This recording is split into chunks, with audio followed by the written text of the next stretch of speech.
Good morning.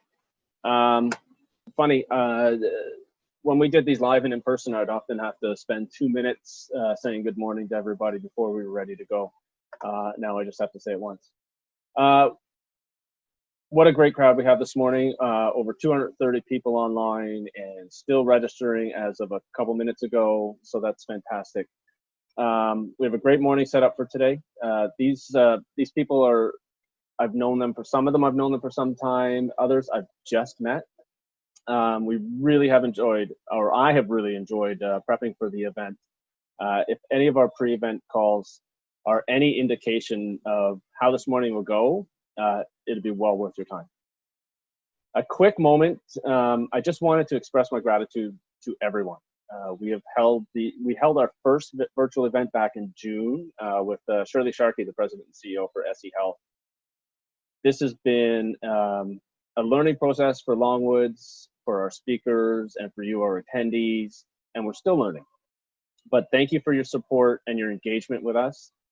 Because of you, we're able to continue to bring you the best of health and healthcare information across Canada. We continue to have a number of people reach out to us and discuss any number of topics, and I encourage you to continue to do so.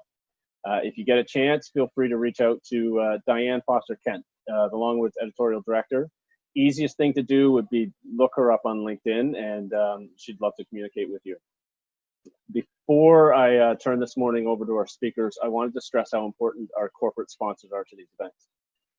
Their annual support to this program is what allows Longwoods to continue producing these events. Helping to support today's event is the Canadian Foundation for Healthcare Improvement, HIROC, LBCG Consulting, Medtronic, Novari Health. When I joined Longwoods, Lydia Lee was one of the first people I met. She has always been approachable, fair, and when need be, she's been brutally honest with me. For that, thank you, Lydia.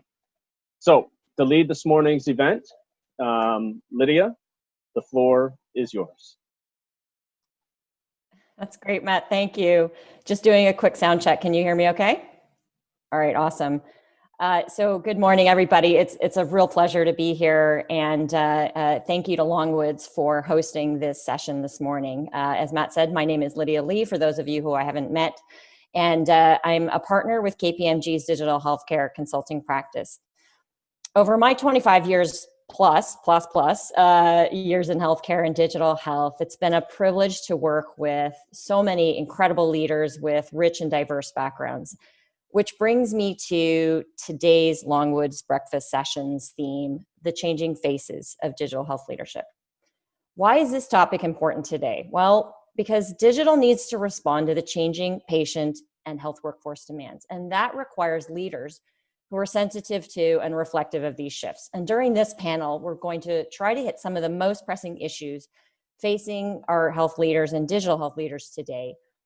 We're going to try and cover things like skills and capabilities needed in digital health, what everyone can do to drive more diversity in the digital health workforce in order for all of us to respond to our changing healthcare landscape. Before we get started, I'm delighted to introduce our two amazing leaders who are with me this morning. The first is Dr. Gigi Osler. Dr. Osler is a dedicated advocate for physician leadership, equity and diversity, physician wellness, global health, and virtual care. She's an assistant professor in the Department of Otolaryngology, Head and Neck Surgery at the University of Manitoba. She co-chairs the Virtual Task Force, a joint collaboration between the Canadian Medical Association, the Royal College of Physicians and Surgeons of Canada, and the College of Family Physicians of Canada. As one of 3 physician leaders of this novel task force, she's dedicated to breaking down barriers in access to healthcare for all patients. Gigi is also chair of the Canadian Medical Forum, which brings together leaders of Canada's major national health medical organizations to strategize and prioritize priority healthcare issues. She's also the president-elect of the Federation of Medical Women of Canada, the second vice president-elect of the Canadian Society of Otolaryngology, Head and Neck Surgery, and a past president of the CMA. In Gigi's leadership roles, she's fostered engagement with physicians and allied healthcare professionals across Canada and the world. In 2017, she was awarded the Doctors Manitoba 2017 Health and Safety Promotion Award. In 2019, she was named one of Canada's top Top 100 Most Powerful Women by the Women's Executive Network, and a CMA Physician Changemaker. In 2020, she was awarded a University of Manitoba Distinguished Alumni Award. Duska Kennedy, who's also here with us today, and Duska, if you can come on, great, is the Chief Digital Officer at North York General Hospital, where she provides strategic leadership over the digital information technology, clinical informatics, and biomedical engineering portfolios. She also plays a key leadership role in advancing digital solutions and optimizing health system innovation through North York General's partnership with the North York Toronto Health Partners, their OHT, and other health system providers. Prior to joining North York General Hospital, Duska worked at the University Health Network as a member of the digital leadership team. She's led several enterprise and system level clinical transformation projects. And as the liaison for the digital team with clinical and corporate areas, Duska's role was focused on IT strategic planning and implementing digital enablers to help better integrate technology with quality measures and clinical outcomes. Duska has over 15 years of experience in a variety of progressive leadership roles across both public and private sectors. Duska brings a wealth of healthcare information management and information technology experience combined with a strong strategic orientation and project execution experience. Duska holds an MBA, a BA, and an HBA from the Richard Ivey School of Business at Western Ontario, at Western University. So thank you so much for being here today. It's really great to have you both here. And I can say from having worked with both of you, the list today of participants are clearly here for you. They're here to hear your comments. And it's fantastic to be able to have you both here today. So what we're going to do this morning is we'll first start with Gigi and Duska just sharing a few opening remarks about how they came to digital health as an area of interest and what they feel are some of the most pressing priorities for Canadian healthcare to address. And then we're going to be able to have a discussion with them. I would encourage all of you who are listening this morning to please use the chat function to jot down your own questions, as we will try to save time at the end for some open Q&A. And with that, Gigi, why don't you kick us off? Thanks so much. And I want to start by saying that I identify as she, her, and I'm coming to you from Winnipeg, which is located on the original lands of the Anishinaabe, Cree, Oji-Cree, Dakota, and Dene peoples, and the homeland of the Métis Nation. And I can tell you the exact day and time my interest in digital health rose exponentially. And it was March 11th, 2020, around lunchtime. I was in my office seeing patients that day, and over lunch was watching the press conference from the WHO. And it was that day and at that press conference when they declared the COVID-19 outbreak as a global pandemic. And I knew in that instant, my world, both personal and professional, would change forever. And here we are now, what are we, 9 months into the pandemic and well into the second wave in many areas in Canada, especially here in Manitoba. And I can tell you, even then, at that moment, I couldn't predict how virtual care has really been entrenched in the work that I'm doing day to day, looking after and caring for my patients. And as you heard, in 2019, the CMA, in conjunction with the Royal College and CFPC, formed a virtual care task force. And this was before there was any hint or whiff of a pandemic.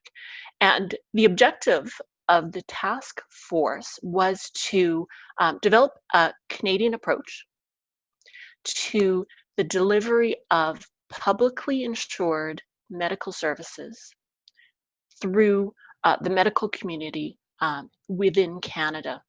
And our objective was to determine some of those pressing priorities that you spoke about. And we identified the barriers that are in place. And so barriers such as privacy laws and misaligned governance, the need for updated regulatory mechanisms when it comes to policy standards and legislation.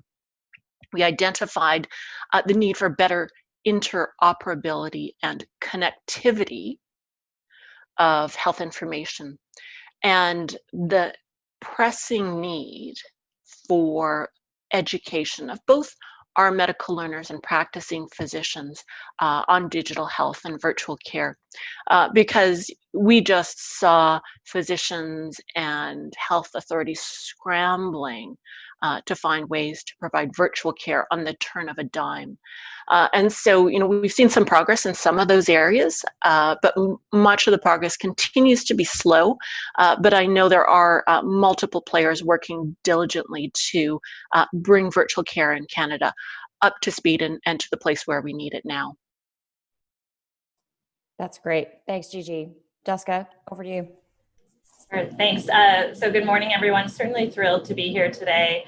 My interest in digital health really is based on a passion for kind of working towards more person-centered care. And I really believe that digital health has the ability to really create a more sustainable healthcare system and equalize the relationships between our clinicians as well as our patients, and ideally provide more equitable and cheaper and faster care.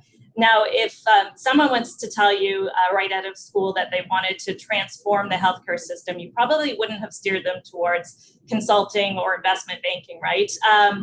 But that's what I ended up doing out of my undergrad. And while it doesn't seem that my experience at the beginning of my career would be valuable to my current role, my work really focused on understanding the needs of our clients and really systematically working through those to arrive at a solution that directly ties to those needs. And at the time, I certainly didn't foresee that I would be kind of apply those problems to the areas that I'm passionate about. But I realize now in hindsight, I'm being asked to prepare for this question, that investment banking really is about solving really messy problems in very structured manner. So later in my career, I made the switch to healthcare consulting and then held a series of digital leadership roles, both the acute and community sector. But what really remained was a focus on trying to create a client and patient-centered experience.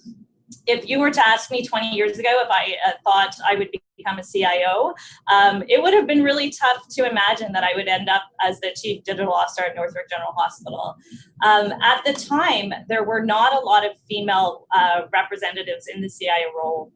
But I'm very fortunate that Lydia and others have really helped kind of pave the path for more female leaders to assume these roles.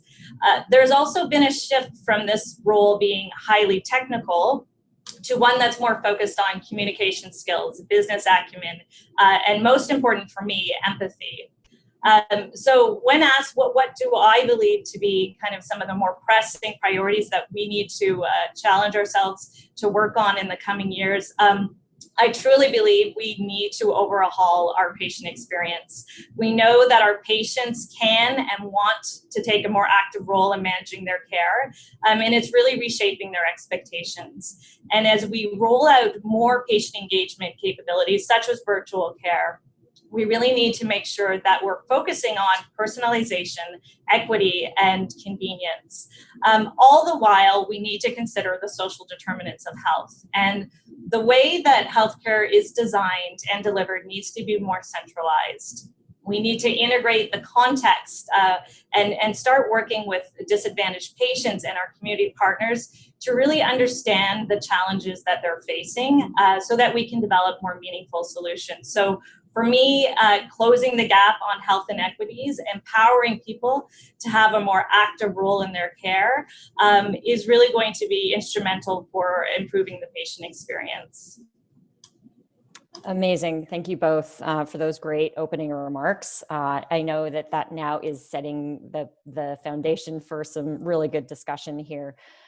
Just for everybody who's listening this morning, when we were preparing for this session, I asked both Gigi and Duska to be a little out there and provocative today. So I'm just priming the pump here for everyone. Make sure you throw stuff into the chat. Rod, thanks for getting us warmed up here with your opening comment. Love it. I'm going to switch to questions now for Gigi and Duska. And then if you guys can think about what else you might want to ask, please feel free to add those to the chat. So just to kick us off, for both of us, I know that everyone on this call is really committed to improving healthcare.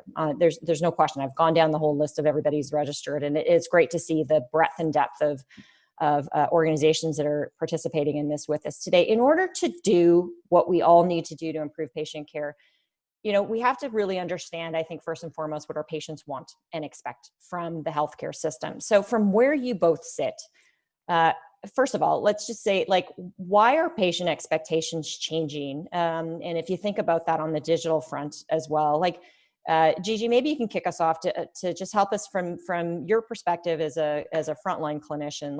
What do you see changing in terms of the patient experience or patient expectations? Well, from a frontline clinician perspective, patients are certainly more educated than ever before. And when I look back on my 22 years of practice, certainly in the beginning, patients did not have access to the health information that is now available to them. Health information and health misinformation that is easily accessible on the web. So patients are more educated and know more than ever before. So I think we're seeing the health information power pyramid flatten a little bit. And so it is becoming more equitable. And I have patients who are well versed in different clinical trials going on and wondering if this novel medication or treatment is available in Winnipeg or in Canada. And so I think that drives patients' desire to be more participatory in their health. And I applaud that because when we talk about patient-centered care, as Duska had mentioned, we want them to be an informed, active participant so they can make the right decisions and become fully in control of their own health. Part of that also comes a desire to own their health information, even access their health information more easily, as well as own it. And so, I see patients looking at the healthcare system and wondering why they don't have a bigger role in it, why accessing healthcare is still entrenched in delivery systems from the 1950s, the 1960s, 1970s. Whereas they can access their banking and shopping online super easy from their smartphone. So, it's that patient pressure, and I'm not going to call it consumer pressure, but it is that patient pressure that hopefully with healthcare leadership pressure that will continue to drive change in the system.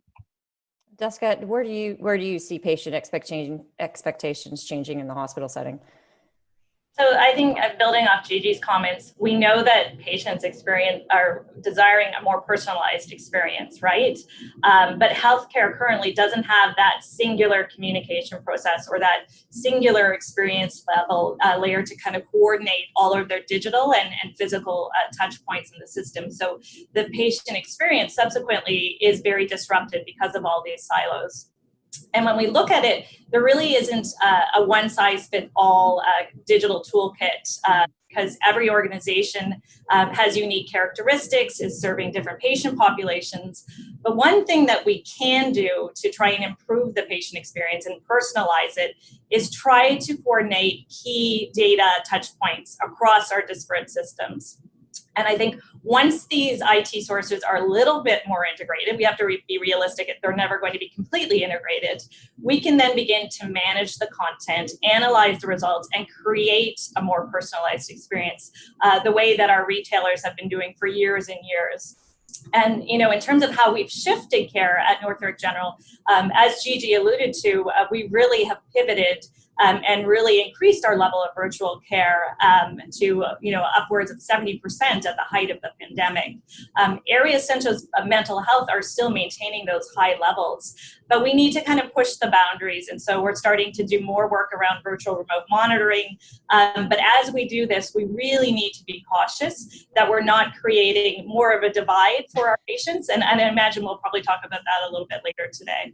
Well, actually, I'd love to pick up on that, Gigi, and just thinking specifically, you mentioned virtual care and how that's like fundamentally changed the face of clinical practice, since especially during the pandemic. Can you just talk about kind of the approach that you've seen for virtual care? And you know, I think you were one of the first people that I spoke to a few months, you know, like when we first met actually last year, saying like it's not a one size fits all approach. Mm-hmm. Can you just kind of share some thoughts about that in practice as you've seen it? Mm-hmm. And, you know, I was just looking at some of the questions in the Yeah. chat, and, you know, someone had asked about the equity issue and Yeah. digital fatigue. Let me personalize my answer a little bit. And so in the spring, when the pandemic hit, and I'll say healthcare really, you know, came to a screeching halt. And in the early days, we were doing, I'd say, almost 95% of my practice shifted to being virtual.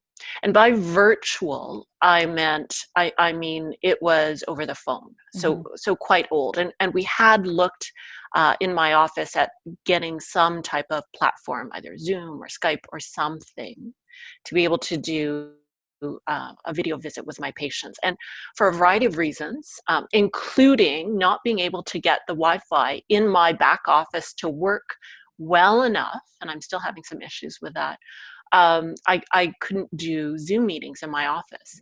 Many of my patients are elderly and did not have the ease of use and knowing how to Zoom or even FaceTime. And so being able to talk to my patients on the phone quickly became a very easy way to keep in touch with them. And even at my hospital, we are still doing appointments virtually by phone. And the hospital's looking into a video platform as well. So, you know, even within hospitals and clinicians' office, there's quite a variety of different platforms that are used.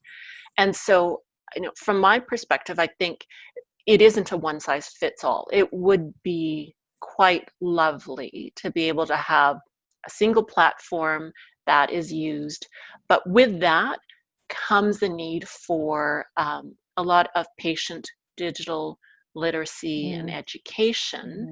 And who will do that? How do we do that? So it needs to be a real iterative process where we as clinicians and our patients and our hospitals and health authorities continue to learn together so that we don't leave anybody behind. Yeah, that's so true. And I think just picking up on that digital literacy point, Duska, I know that Northrop General is doing tons of stuff with your community partners, proactively, you know, planning for your OHT. I mean, can you just talk a little bit about kind of how you think the healthcare system needs to think totally differently to respond to, like, not just patients, but society's kind of needs for information, and how you guys are looking at that in the context of the work you're doing with your partners? Sure, that's a big question. So, you know, I think when we think about virtual care, like has been discussed, we really launched it in the midst of the pandemic, and we didn't have the ability to really fully consider the impact of digital equity around our planning. And we very quickly saw that not everyone was as easily able to access digital care. You know, in terms of barriers, things as simple as not even having an email address to be able to access our MS Teams was a real limitation. And so when we're having conversations now around our future digital health strategy at the OHT level, we really need to involve people from the communities that we intend to serve to really be at the table co-designing the system with us. But it's not a matter of us just co-designing it together. We really need to work to a place where we are having more of this care, be it virtually or other, that's happening in the community. And we certainly need that leadership coming from the community as well. And we need to think about things from a kind of a health equity perspective. But I think it also kind of starts at the design, the implementation, but we also have to evaluate constantly how we're doing. I think for us, what we're increasingly doing to try and put some more structure around it is using a rubric such as the Digital Health Equity Framework, because it really helps us think about what are those prompts that we need to ensure that we're considering. So as we're designing our virtual and other care services, that we don't create blind spots or inadvertently, additional divides. Those are great. Those are great points. And the other thing that comes to mind with both of your comments is that, I think most of the people on the call today are sort of in Ontario or in the GTA, for sure, in sort of urban areas, I'll say. But another big challenge for us, and when we think about sort of the rural north, for instance, like the broadband connectivity issues are really an issue. And also even in urban areas, like parts of Toronto don't have, people don't have access to Wi-Fi in their own homes or access to technology. Gigi, did you want to jump in on that one? Oh yeah, you see, I'm going like this. So I agree completely with everything both you and Duska have said. And I was just thinking about how many Zoom calls or, MS Teams or virtual meetings have we been on when somebody has had to turn, and with health colleagues in urban centers where they've had to turn off their video because they didn't have the bandwidth to do video and audio at the same time, or they've had to leave their video on and call in on their cell phone.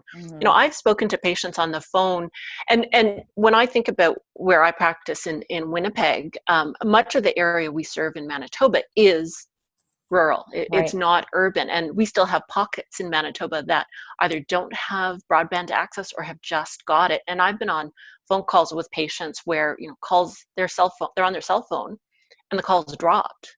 So even the telephone communication has its limitations. And when it comes to, as Duska was talking about, designing these systems, the phrase "nothing about us without us" always comes into mind. And that speaks to me to how do we truly provide patient-centered care without getting that meaningful, real patient input to co-design these systems. And Duska, maybe is that really being done in Canada at a level where patients can truly say they had a hand in designing the digital health system being used? Yeah, I can jump in, Lydia, if you'd like. Yeah, please, go ahead. I think I've really been blown away at Northwick General to the extent that they've been able to engage our patient and family advisors in really everything that we do, but also particularly in digital. So there's not a single meeting that I'm in that oftentimes doesn't have a patient and family advisor. And the trick is to not only do it at the beginning, but make sure we're meaningfully engaging all the way through. There's certainly more that we can do, but really skill sets and those folks that are listening in today that have that skill around patient and human-centered design, I think it's going to be incredibly valuable going forward. Oh, and Lydia, if I can interrupt, there's a really, I think, pertinent comment, and it was Kieran who's saying that a tech-focused project runs a higher risk of just optimizing the current health service and delivery versus transforming health service redesign to create new value. So I always ask myself, with the pandemic, how do we truly build back better? And are we just going to continue to throw more money into a system that's already not delivering healthcare in a way that optimizes outcomes? How do we truly use the pandemic as a catalyst to build back better when it comes to healthcare? Totally agree. And it's about really changing the way we work, not just layering on tech onto our current way of working. Okay, so I could sit here and talk about sort of patient-centered care design of technology. Like I could talk about that and broadband and all of that all day long, but I actually want to talk about you two, because part of what I think some of the folks who signed up for this call today want to know is, what does it actually take to be a digital leader in healthcare today in Canada? And I've specifically, really wanted to ask you both as women leaders, Gigi as a woman of color. Let's get into it, right? Let's talk about what it takes. And so you're both leaders in this in the healthcare system, and you're both leaders in digital. I'd love to hear sort of what you think are kind of the core skills and capabilities that are really required today that may be different than what used to be the case for digital health leaders in the past. Duska, why don't you kick us off there? Sure. So I think for me, several softer skills are often overlooked and are just as important for success. So I think a CIO or a digital health leader really has to have very strong communication skills, because we must be able to form relationships cross-functionally across our organizations and now further into our communities. And we also need to understand the clinical and business needs. For me specifically, I really believe that empathy is a key characteristic for digital health leadership. And the core of leadership is really ultimately about others. It's about inspiring others beyond their capabilities and leading them in a direction that's compelling. And I think without empathy, you can't achieve that. And it helps you build and nurture a team of new leaders that are emerging. So that's certainly some of the skill sets that are important for me as a leader. Gigi, what about you? So a couple of things. I will have to confess that, I'm still, I think, a little taken aback when somebody describes me as a leader or a digital leader. And I just want to keep going like, oh, wait, me? You're talking about me? So thank you for that. And I was smiling as Duska was talking because, and I agree with everything she said, but think about how we frame empathy as a skill. It's still framed as a soft skill. And in framing it as a soft skill, inherent in that is that somehow having empathy as leaders, as physicians, isn't as important as the hard skills of financial acumen, leadership ability. And inherent in that framing, if you want to be provocative, Lydia, Absolutely. inherent in that framing is the patriarchy. And by patriarchy, I'm not putting down any of my colleagues. I'm just saying the patriarchy in which maleness is prioritized. And I say that because many of our societal structures were built in an era by men for men. So medicine, business, government, it is what it is. So I agree with you completely, Duska. I think, empathy is an important skill for physicians, physician leaders, for all of us. And I will say that for a skill and capability that is still very much needed in the physician workforce right now, is that digital literacy. It is that education on how to provide virtual care.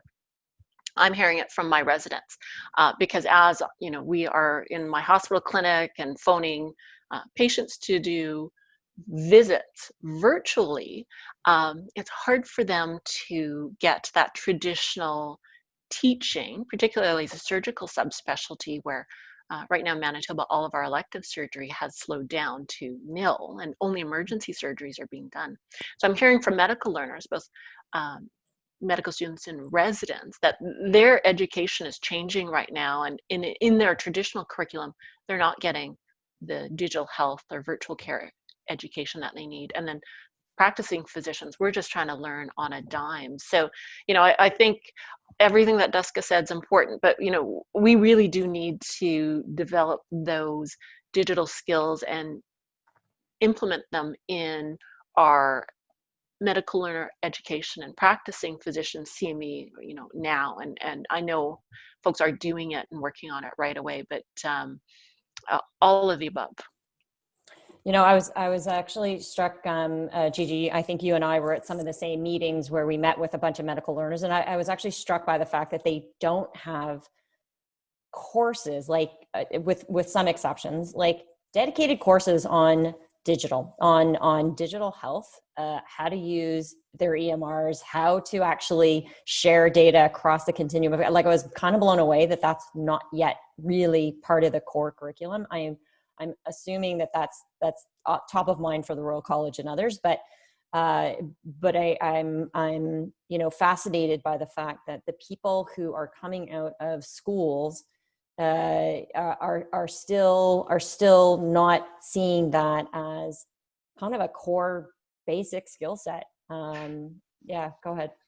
So if I can contribute, they do know it. And I know from different, and the Royal College, as your attendees know, provides the educational framework for residency training, not the medical students. And, I've been at meetings over the last few years where we have talked about virtual care and the need for digital health to be implemented in the curriculum. But I don't think, as for many of us, it was a priority until the pandemic hit. And so now it has become a priority, but it takes time to develop the curricula and to get it implemented. So it is happening.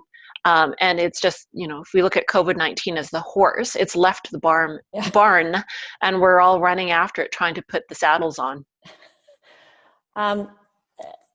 So I'm going to switch gears a little bit, and I want to talk about kind of the female CIO role, because and some of the comments here were, don't underestimate just the power of sort of your leadership position as a way to kind of role model for others coming behind you. And Duska even said that in your opening remarks. So. But the thing is, I was dismayed. I was looking at some literature over the last couple of weeks, just thinking about this talk, and it's still only like 17 to 18% of CIOs today in healthcare are women. And so, Duska, like thinking about your new role now, relatively new at Northridge General, as a woman in this space, can you just kind of share, like, what are some of the challenges that you've experienced in your own career journey to get where you are today? I'd love for you to just share kind of how you dealt with those, and let's get real. Let's get real and let's get practical here. Yeah, I mean, it's interesting, even going back to my banking days, I often was the only female in the room, and the first 15 minutes of the meeting would be spent talking about the NFL games that took place over the previous weekend, and I'd kind of sit there looking at my hands. And even now, though, oftentimes I am one of the few women at various leadership tables, but that is starting to change. But as you move up and become more senior, there really is a lack of diversity. And when you ask me about challenges, I think it comes from within. And perhaps female leaders and other leaders really lacking the confidence to think that they can do it and that they have the skills. And for me, what really helped me is not having a single mentor, but really building a supportive network. And it's often referred to, I think, as a board of directors, your own personal board of directors. And you need your friends, your families, your colleagues. I know, just in looking at the participant list, for me, it's varied across different industries, different levels. I learn constantly from those that I'm working with at all different levels of the organization. And I think it's really important to have people in your network that you can vent to, that you can bounce ideas off of. People that can kind of say, whoa, gonna simmer down. And people that you can kind of bounce ideas and when you haven't fully thought things through. So I think it's really important for leaders to know that they're feeling supported, both within their organization, but through their network, and at all different points of their career. So I would encourage people to really try and build that up over time. That's great. And Gigi, going to med school, becoming an otolaryngologist, a head and neck surgeon, I'd love to understand from your perspective, like, how do we think about getting more diversity, more women into STEM, and in digital health, ideally, but what can you advise, and what have you seen that's actually working to support that? And so I think, when we talk about women in STEM, if we truly want to get more women into the fields, we need to go way back. So children can become aware of societal gender stereotypes and expectations as early as age 4 or 5. And there's an English historian by the name of Mary Beard, and she has a quote that always sticks with me.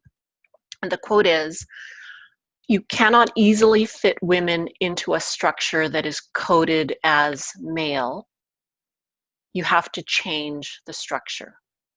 And as I said, these structures that we work in, whether it's finance, whether it's medicine, were built in a different era. And they were built in a different era by men for men, in a time when traditionally men would have a wife who would stay at home and look after the home, take on the domestic responsibilities, look after the kids, look after the parents. And if I talk about medicine right now, we've got more women than ever in medicine.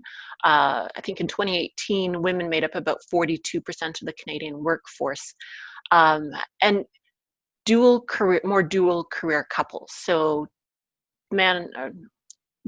two people in the relationship, maybe not both in medicine, but certainly both working. And so that also puts a lot of pressure on both parties, but traditionally some of those extra professionals, so outside the career, the childcare, domestic, looking after your elderly parent responsibilities, traditionally will fall on the woman. And that leads to a lot of challenges being a woman in medicine. And I've spoken to multiple colleagues. It's been identified, it's been measured, it's there.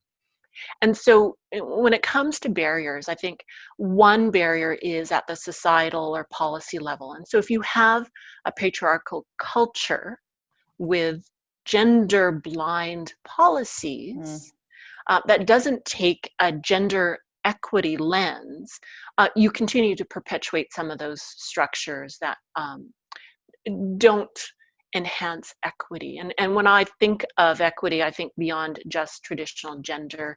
You want to look at identity, age, ability, ethnicity, all of those factors. There's definitely organizational barriers as well, like recruitment policies that may be gender blind. For women, as Duska talked about, a lack of sponsors and mentors. And certainly at an individual level, I always think back to that quote by Mary Beard, because if we're women working in a structure or an environment that is coded as male, you don't feel like you fit in because you don't know, the results of last night's, Bomber game. Although, as a Winnipegger, I always watch the Bombers and see how they're doing. But if you're in a culture where you don't feel like you fit in, that can reinforce that imposter syndrome that many women often feel in those environments. So I think some of the facilitators and enablers need to be looked at both from a societal level, an organizational level, and certainly at a personal level. I would love to have both of you guys share your thoughts on specifically leadership. There's a question in here about leadership. We're almost out of time. I can't believe how fast this is going. And I know that you guys have been doing a great job trying to weave in some of the comments here. But if you could give your younger self some advice about leadership, like specifically leadership in this space, because I think there are a few comments like, we got loads of people from a diversity perspective going into STEM in schools, and that's great. But to get to a leadership role is a different story than just kind of entry level. So can you just maybe wrap up by sharing your comments on that to the participants in the group here? You want me to start, Lydia? Sure, go for it. Okay. So I think in terms of making that leap to a senior leadership level, being confident is really important. And I know it's easier said than done, but I think it's really taking a moment to truly believe in oneself. And I think it's having the courage to really take a leap at new opportunities and learning from both your successes and your failures, and not waiting until you think you've got all the skills to do it, but really try to put yourself out there and take risks in your careers, because I think we don't often realize that we have the skills, and many of our skills are transferable. So if you're good at managing people, if you're good at managing change and influencing, that will take you a long way in digital health because it's a lot of the same principles. So for me, it's confidence, risk-taking, and learning as we go along. Gigi, how about you? So I'm going to think of that question in two parts. And I think the first part that you had asked us about was our advice to our younger self. And if I looked back, I would say to my younger self, take up space, use your voice, because you deserve to be here. And then I want everybody to just think about, this is my call to action to everyone. So a few weeks ago, there was an important election in a neighboring country to the south, and with it, a new set of leaders will be sworn in, and there's a new vice president-elect, a madam vice president-elect. And growing up, you did not see faces like mine in the halls of power. And with that election, girls and women all over the world will believe in their potential. And in my leadership roles, I have tried to mentor and sponsor and ally with others. So my call to action for everybody who's on this webinar or who may watch it afterwards is to look at your halls of power. Look at the tables that you sit at and think about who's not there. And what can you do? What can I do to get those missing people to the table? So I want to pick up on that. And actually, I just have to tell everybody on this call, because I've accidentally told everybody that we're off at 9:45, and that's not true. We've got until 10. So we're good. We're good. We've still got time for Q&A, so my bad. But I want to pick up on that last comment, Gigi, because the question is, what can we all do? So I'm going to start by telling people something that I've actually done very overtly. I was not doing it behind closed doors. I was very over when I recruit, and in particular, when I have recruited previously for leadership roles that were in my team, I said to all of my folks that I was, in my team, I said, I'm going for a 50-50 ratio, at least of women to men. And I'm shooting for that as an outcome in and of itself. I mean, yes, we have to look at skills. Yes, we have to look at sort of fit and all of that. But I'm overtly making a statement about that. I'm just curious to know kind of what kinds of things have you seen done to actually make a difference. And there's some comments in the chat too about not just women, but also being looking at people who are visible minorities to try and really clear a path for helping that. So I don't know if anybody wants to take that first. Duska, go ahead. Yeah, I can start. So, I mean, I think for inclusion and equity, sometimes it feels overwhelming and we don't know where to start. And I think, you can really try, I recommend doing it without a sense of perfection and think about what are those tactical day-to-day things that we can be doing. And I do think our hiring practices, our recruitment practices are a really great starting point, and really making sure that when we are recruiting, that we're going through different channels than we would traditionally. And I know that there's resources such as LinkedIn, diversity groups, job boards and whatnot, so that we're even targeting different pools of candidates that we would normally do. And I think as we're drafting job descriptions, and I'm in the process of doing that here with our organization, really trying to look at using the tools that are out there to make sure that they're used with gender-coded vocabulary.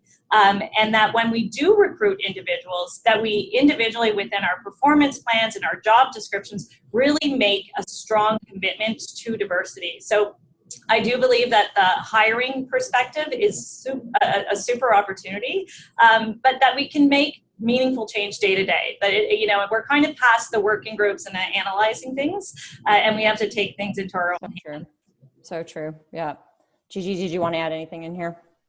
I agree with everything Duska has said, and change must be intentional, and you do need to have leadership that truly believes in the change. And there's a comment in the chat box from Cheryl talking about for women of color, it's not the same, and I would agree completely.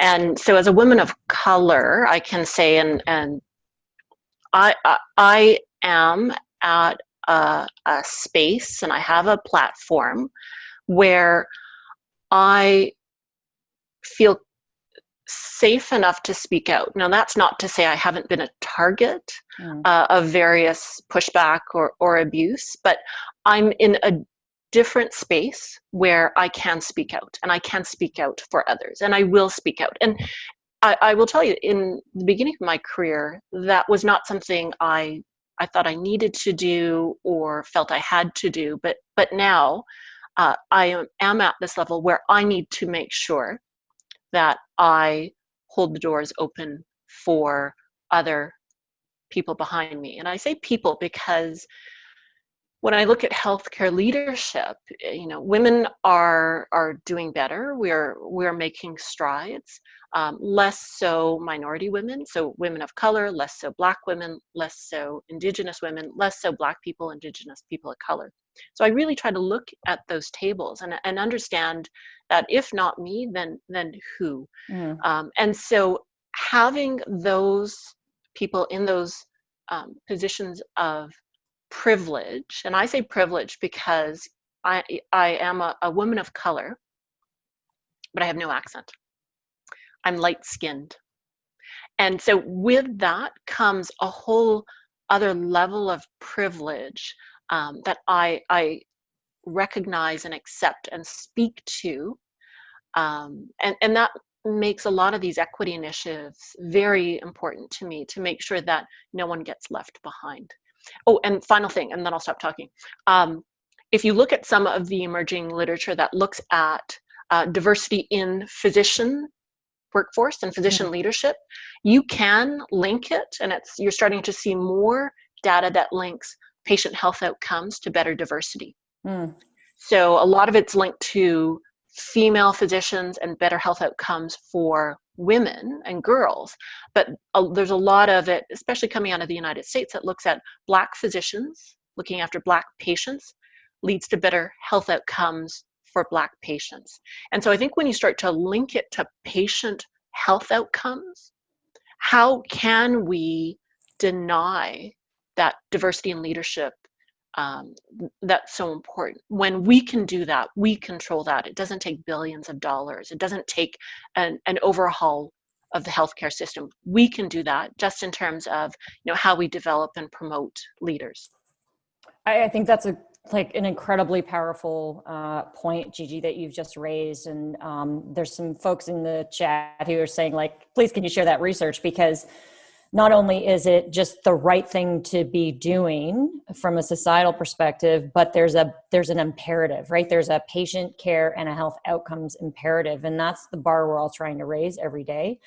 And so I think that it's incumbent upon us. It's not just a nice thing to do, but it's incumbent upon all of us as people who work in the system, whether we're leaders or not, to be always thinking about this issue because it actually has an impact. The other thing too that I was thinking about, so within KPMG, we do a lot of work and training of our own team members around unconscious bias and just making assumptions about people or people's which are quite frankly probably usually very well unfounded, totally unfounded, and really being aware that we're all kind of bringing a perspective, a lens, a set of lenses. Like, and Gigi, when you said you're light skinned, like I'm Asian, but I was raised in North America. I'm a first generation North American born Chinese, woman, and my parents are from China. I've never actually really thought of myself, to be completely honest, as Chinese first and then, Canadian next. It's kind of always been, I just am what I am, but I've never really thought of myself. I don't associate. And so I even bring my own sort of set of biases to even how I look at other Asians, to be honest, which is completely ridiculous when I think about it. I'm just wondering if you could speak to kind of how your organization, Duska, maybe, or Gigi, the medical practice and the folks that the circles that you're in are actually trying to deal with that issue, because I think that's one of the hardest things to break out of. I don't know, Duska, if you can, or if you guys want to comment on that. So I think from our organization's perspective, we are having the conversation and being very explicit about it. And yes, I would say maybe to my dismay, it's still in some ways at the working group level, at the policy level, versus tactically, what are we going to do about it? So I think we have a lot of improvement that we can make in that area.